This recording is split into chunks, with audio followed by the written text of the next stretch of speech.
Alors bonjour, c'est Fred Tipster du site gagnefut.com. Donc dans cette vidéo, je vais vous proposer 3 pronostics pour le dimanche 23 mai. On n'a pas de résultat.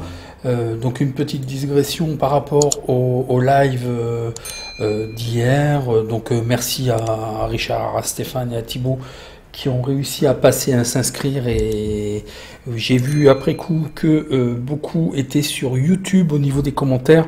Lorsque j'ai coupé la vidéo, en fait, m'a affiché tous les commentaires au niveau du chat. Le problème, c'est qu'il m'a passé une vidéo par-dessus, donc je ne connais pas la teneur de ce qui était dit dans le chat, et vraisemblablement, il ne réapparaît pas. Donc je ne peux pas vous répondre. S'il y avait des questions spécifiques, écrivez-moi sur contact@gagnefut.com. Pour ceux qui voudraient acquérir le logiciel, il est toujours disponible jusqu'à la fin du mois. Tapez linka.us/stat avec un S. Je referai peut-être une dernière présentation en fin de mois. Je vais éditer un formulaire si jamais vous avez des questions. Et désolé parce que je me suis pas rendu compte, en fait. Pourtant Stéphane, Thibaut et Richard m'avaient un peu averti que c'était petit.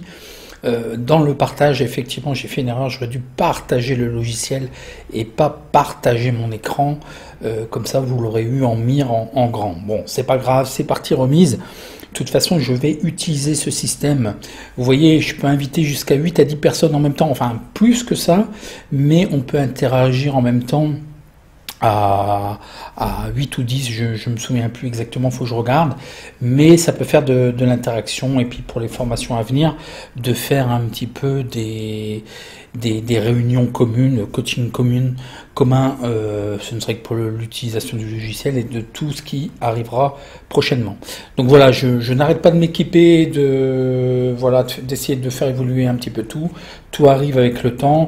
Dès ce week-end, les détenteurs du logiciel, l'ensemble des détenteurs du logiciel vont recevoir un message pour les inviter dans le nouvel espace qu'ils vont retrouver, et puis je vais tout modifier petit à petit. Donc voilà, allez, on commence tout de suite, et encore merci à Richard, Stéphane et à Thibaut d'être passés hier. Je commence tout de suite avec le premier pronostic qui est Aston Villa Chelsea. Donc au match aller, ils avaient fait match nul 1-1, mais voyons voir le face-à-face. Donc Aston Villa est 11e avec 52 points, ils ont 1727 points et le rating. Et Chelsea est 3e, ils doivent consolider leur place en Ligue des Champions avec 67 points. Ils ont 1890 points et le rating. Donc le classement domicile extérieur, vous comprendrez qu'Aston Villa, il n'y a plus rien à jouer. L'avantage sur ce match-là, l'enjeu, c'est du côté de Chelsea. Donc ça alterne beaucoup côté Aston Villa. Ils sont assez imprévisibles. D'ailleurs, vous verrez, il y a très peu de stats. Une très belle régularité quand même de Chelsea. Malheureusement, ils ont perdu contre Arsenal dernièrement, ce qui les mettrait actuellement en très bonne position. Et là, ils sont susceptibles. Il faut vraiment consolider la place en Ligue des Champions. Aston Villa gagne à 40%, match nul à 18%, ils perdent à 50%, ils font des over plus 2,5 buts à 56%, dans à 43%. Ils marquent en premier à 54%, ils encaissent en premier à 37%, et un très beau rapport quand même de plus 40% sur cette équipe. Bon, et elle nous a fait, voilà, victoire contre Tottenham à 6. Mais lorsqu'elle gagne, cette équipe, c'est toujours des cotes de 3. Pour ce qui est de Chelsea, ils gagnent à 51%, match nul à 27%, ils perdent à 21%. Ils font des over plus 2,5 buts à 43%, dans à 56%. Et ils marquent en premier à 54%. Ils encaissent en premier à 29% et un rapport négatif de moins 7%. Bah oui, les cotes sont pas très élevées. Ils ont perdu un peu de match nul. Donc le rendement s'effrite. Le face-à-face domicile extérieur. Donc toujours pareil, c'est beaucoup d'alternance tout le temps, jamais de régularité, ils doublent pas lorsqu'ils gagnent, ils font pas 2 matchs nuls. Par contre, Chelsea, dans les 8 derniers matchs à l'extérieur, ils sont quand même invaincus, ils restent sur 3 victoires. L'historique des confrontations nous apprennent. Chelsea l'a emporté les 3 dernières confrontations, donc voyons voir au niveau effectif. Donc les low ratings, je vous les donné. L'alerte algo ne détecte rien de rien. Côté Aston Villa, il y a un milieu de terrain faisant partie de l'équipe type d'absents et 2 autres dédoublures. Et puis un joueur, c'est dû à un accord de prêt, donc il ne peut pas jouer ce match. Donc un dispositif tactique probable en 4-2-3-1. Bon, ça reste conforme, hein, ça reste l'équipe type quand même d'Aston Villa. Côté Chelsea, Kanté, milieu de terrain, serait blessé. Best aussi qui est blessé. Bon, ça reste quand même acceptable. Je pense que quand même les yeux vont être sur la finale de Ligue des Champions, mais ils doivent obligatoirement gagner ce match. Hein. Après, ça dépend des résultats, mais là, ils ont quand même leur destin en main. Un dispositif probable en 3-4-3. Les statistiques que je vous trouve sur ces équipes. Donc Aston Villa a gagné seulement un de ses 8 derniers matchs à domicile de Première Ligue. Aston Villa a concédé 1,55 buts dans leur match à domicile de toute compétition, donc il y a très peu de stats. Et c'est pareil pour Chelsea en fait, hein. Malgré qu'à l'extérieur c'est beaucoup plus régulier, mais vous voyez, il y a très peu de stats. Dans l'ensemble des 12 derniers matchs à l'extérieur de toute compétition, il n'y a eu aucune défaite de Chelsea. Et puis Chelsea est invaincu dans 25 des 29 dernières rencontres contre Aston. Bon, ça c'est un peu bateau. Les probabilités nous donnent non, le BTS, les deux équipes marquent non à 55%. Et là, il y a une divergence côté des cotes des bookmakers, puisque le oui à 1,68. D'ailleurs, il m'a mangé les logos NetBet. C'est les cotes relevées chez NetBet. Les probabilités over-under nous donnent 52% pour le over. Et là aussi, la cote n'est pas value à 1,49, donc restez à l'écart. Les probabilités 1-2 nous donnent 14% pour la victoire d'Aston Villa, 17% pour le match nul, 69% pour Chelsea. J'étais étonné en fait, j'étais parti pour pas vous proposer ce match, hein, je peux vous dire, et j'ai regardé à 2 fois et j'étais un peu étonné quand même, 69%, mais effectivement Aston Villa, puis en plus là il n'y a pas grand chose à jouer. Score probable 3-1. Oui, je suis pas sûr qu'Aston marque vraiment, peut-être 2-0, 3-0 en fait. Bon, c'est pas le pari que je vous propose. Les cotes sont quand même intéressantes de par les probabilités. Je suis étonné de vous proposer ce prono, mais prenons-le puisque le 2 est à 1,45 chez NetBet. Donc si vous voulez profiter d'un bonus, 150 € plus un free bet à l'inscription, n'oubliez pas hein, l'offre de bienvenue avec le code Fred. Donc qu'est-ce que je vous propose? Tout simplement la victoire de Chelsea, le 2 à 1,45. Le match suivant est Arsenal contre Brighton. Donc au match aller, Arsenal l'avait emporté 1-0. Voyons voir le face-à-face.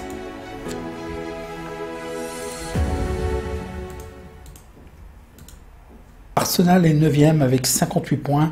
Ils ont encore la possibilité d'accrocher le tour préliminaire de Ligue Europa. Ils ont 1878 points et le rating.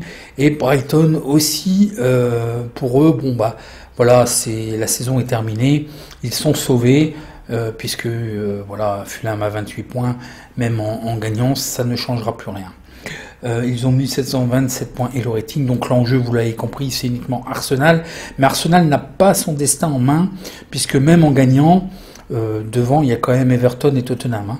Donc, si je pense s'ils font un résultat, eh ben, Arsenal ne sera pas non plus qualifié en tour préliminaire. Le classement domicile extérieur, mais voyons voir le face-à-face. Donc Arsenal quand même beaucoup de mieux après encore une période d'alternance. Hein, ils nous ont fait ça tout au long de la saison. Et là enfin ils enchaînent 4 victoires consécutives, mais c'est trop tard. Ils gagnent à 45%, ils font match nul à 18%, ils perdent à 35%, ils font des over plus 2,5 buts à 54%, des under à 45%. Ils marquent en premier à 45%, ils encaissent en premier à 45%. Un tout petit rapport de plus 5% sur cette équipe. Pour ce qui est de Brighton, une certaine alternance. Ils gagnent à 24%, match nul à 37%, ils perdent à 37%. Ils font des over plus 2,5 buts à 45%, des under à 54%. Ils marquent en premier à 54%, ils encaissent en premier à 37% et un rapport négatif sur ces équipes. Voyons voir le face-à-face domicile extérieur. Donc attention, voilà, ils sont toujours en travers à domicile. Hein. Voilà pourquoi Arsenal en est bien là où ils doivent être au classement. Il n'y a pas de secret. Hein. Et puis, Brighton n'a plus gagné depuis 4 matchs. Voyons voir l'historique des confrontations. Donc attention, une revanche à prendre puisque la saison dernière, Arsenal avait perdu à domicile contre Brighton 2-1. Voyons voir au niveau effectif. Donc les low ratings, je vous les donnais. L'alerte algo nous détecte rien de rien. Ça y est, il est en vacances aussi, il veut plus bosser.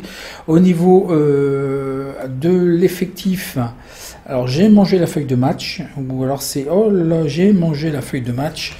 C'est bizarre, ça fait des présentations qui sont cassées. C'est pareil, le logiciel, enfin mes présentations là ils veulent plus bosser, bon c'est pas grave, bon c'était conforme hein, de toute façon. Il y a juste quand même deux défenseurs qui sont incertains, donc pas des moindres, ils font partie du dispositif de l'équipe type. Et puis c'est pareil, un joueur qui sera absent du fait d'un accord.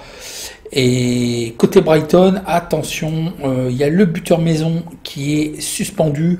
Bon attention, hein, Brighton, buteur maison, c'est 8 et 6 buts. Hein. Et puis le second buteur maison qui doit avoir 6 buts, si je me souviens bien de mémoire, serait blessé. Donc vraisemblablement déjà ça va être très très muet en attaque. Et avec ceci, je vous mets un défenseur faisant partie aussi de l'équipe type. Donc ça fait 3 joueurs de l'équipe type. Vous savez très bien qu'un match nul est une contre-performance. Et il y a un risque de contre-performance, voire de perdre. Et 3 autres joueurs. Les statistiques que je vous trouve sur ce match. Arsenal a gagné à la mi-temps et à la fin du temps réglementaire. Ces 4 derniers matchs, ça on l'a vu.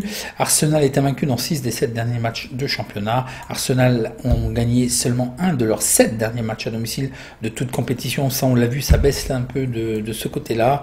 Lors des 8 derniers matchs à l'extérieur de toute compétition, Brighton a un mauvais bilan de seulement une victoire. Les probabilités 50-50 pour le over, les deux équipes marquent. Donc là, les cotes sont un peu basses donc du côté de chez NetBet. Donc restez à l'écart. Le over à 58%. Et là, c'est pareil, c'est un peu trop bas. Les probabilités 1 N2, 62% pour Arsenal, 20% pour le match nul, 18% pour la victoire de Brighton, 2-1. Il n'est pas donné dans les scores détectés. Moi, je suis même pas sûr que Brighton, vous avez vu, les deux buteurs maison sont absents. Peut-être 1-0, 2-0, pas plus. Et puis voilà quoi, ils vont essayer de prendre le match à leur compte. Les cotes nous le permettent, donc voilà tout ce que je vous propose. N'oubliez pas, si vous voulez bénéficier du bonus NetBet, 150 € plus un free bet à la validation de votre compte, le code Fred. Et là je vous propose tout simplement la victoire d'Arsenal à 1,66. Mais attention, ils n'ont pas leur destin en main, c'est ce que je vous marque en observation, hein, puisque devant eux il y a Tottenham et Everton qui a un 59 points, je vous ai montré tout à l'heure. Donc voilà. Match suivant est Atalanta-Milan AC. Atalanta avait donné une petite fessée à Ibra. Il l'avait emporté 3-0, donc 0-3, 3-0 pour Atalanta. Voyons voir le face-à-face. Donc Atalanta est deuxième, ils doivent consolider leur place en Ligue des Champions avec 78 points. Ils ont juste derrière Napoli à 76 points et puis le Milan aussi à 76 points. Il faut savoir qu'un seul match nul d'Atalanta, c'est très important ce que je vous dis, un match nul d'Atalanta et ça suffit en fait pour consolider leur deuxième place. Hein. Ils ont 2063 points et le rating, et puis Milan est quatrième avec 76 points, ils ont 1970 points et le rating. Le classement domicile extérieur, donc attention, Milan est pas trop mal à l'extérieur. Alors bon, ben, c'est très propre de chez propre, hein, côté Atalanta, et ce qu'il y a, c'est que cette équipe est très généreuse et ça joue pour la gagne. Alors là, je vous dis aussi, attention, parce que Atalanta pourrait jouer le match nul. Non, c'est le match avançant, c'est un match à ne pas perdre pour eux. Je pense qu'ils sont aussi capables de jouer le match nul, ils savent le faire. Ils n'ont pas montré et fait beaucoup, mais je ne pense pas qu'ils soient loin d'être bêtes, et voilà.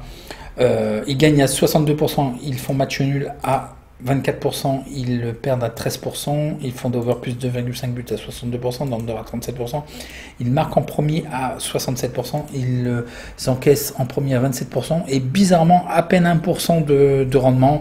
Et bah oui, c'est leur classement, hein, des cotes à 1,23, 1,17, dès qu'ils font match nul, c'est pas rattrapable, dès qu'ils perdent, c'est pas rattrapable, même si c'est très très propre.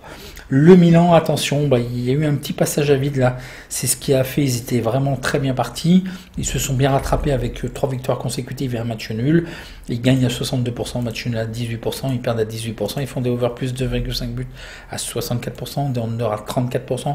Ils marquent en premier à 67%, ils encaissent en premier à 32%. Et par contre, un rapport positif de plus de 28% sur ces équipes. Donc voyons voir le face-à-face domicile-extérieur. Bon, toujours aussi propre, hein.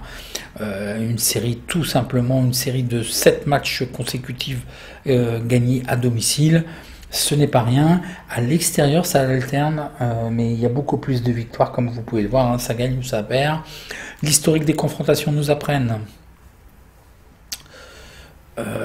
Oh là là, l'année dernière, l'Atalanta l'avait emporté 5-0, encore une fessée. Donc ils ont pris quand même 2 fessées, hein, les 2 dernières confrontations. Donc voyons voir au niveau effectif. Donc l'alerte algo nous détecte le 1, la victoire d'Atalanta. Côté de l'effectif d'Atalanta, il y a 2 joueurs incertains, un joueur incertain et un joueur absent. Un dispositif tactique probablement 3-4-2-1. Pour ce qui est de Milan, bon, il y a Ibra qui, je vous le rappelle, hein, est absent maintenant depuis quelques temps et il sera absent aussi pour l'Euro. Je suis en train de mettre à jour tous les effectifs d'ailleurs. J'ai hésité à diffuser le kit du parieur pour l'Euro, mais je suis en train de finaliser les équipes. Et puis un joueur qui serait certainement de retour, mais je n'ai pas la confirmation. Un dispositif tactique probable en 4-2-3-1. Voyons voir les stats que je trouve sur ces équipes. Atalanta est invaincu dans 26 des 28 derniers matchs en Serie A. Atalanta n'a pas été battu dans les 11 derniers affrontements consécutifs en Serie A. Atalanta a réalisé une série de 7 victoires consécutives à domicile, ça on l'a vu. Il y a eu 11 affrontements consécutifs en Serie A pour l'Atalanta, dans lesquels ils ont réussi à marquer au moins un but. Atalanta a marqué 2 buts et plus dans les 3 derniers matchs en Serie A. Lors des 4 derniers matchs en Serie A, l'AC Milan a réussi à garder une feuille blanche, donc ils ont fait des clean sheets, ils n'ont pas encaissé de but. Lors de ces 49 derniers matchs en Serie A, l'AC Milan est quand même invaincu à 42 reprises, donc ce n'est pas rien. Et il y a eu plus 2,5 buts lors des 5 derniers matchs à l'extérieur de l'AC Milan en championnat. Les probabilités avec NetBet, les BTS, les 2 équipes marquent 58%. Et là, les books, bon, c'est très bas, hein, 1,29, donc ici tombe pas. Je pense qu'il va y avoir de l'activité offensive quand même. Au niveau over, 64% pour le over plus 2,5 buts. Et là, la cote aussi est un peu trop basse. Les probabilités 1 et 2, donc 43% pour la victoire d'Atalanta, 25% pour le match nul.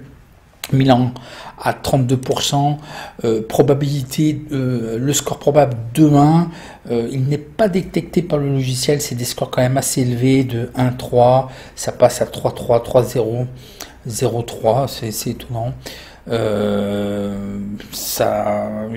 Moi je sais pas, le match venant, je pense qu'il y aura des buts, ça c'est clair, Atalanta et Milan même on l'a vu par rapport aux stats. Mais le match étant, peut-être que ça va se neutraliser 1-1 ou 2-2 aussi, hein. Les codes sont intéressants et value pour le 1 et le N. Et qu'est-ce que je vous propose? Moi, je pense que Milan va faire son match, mais l'Atalanta ne perdra pas sur ce match-là. Donc voyez ce que vous faites avec la calculatrice, hein, linka.us calcul.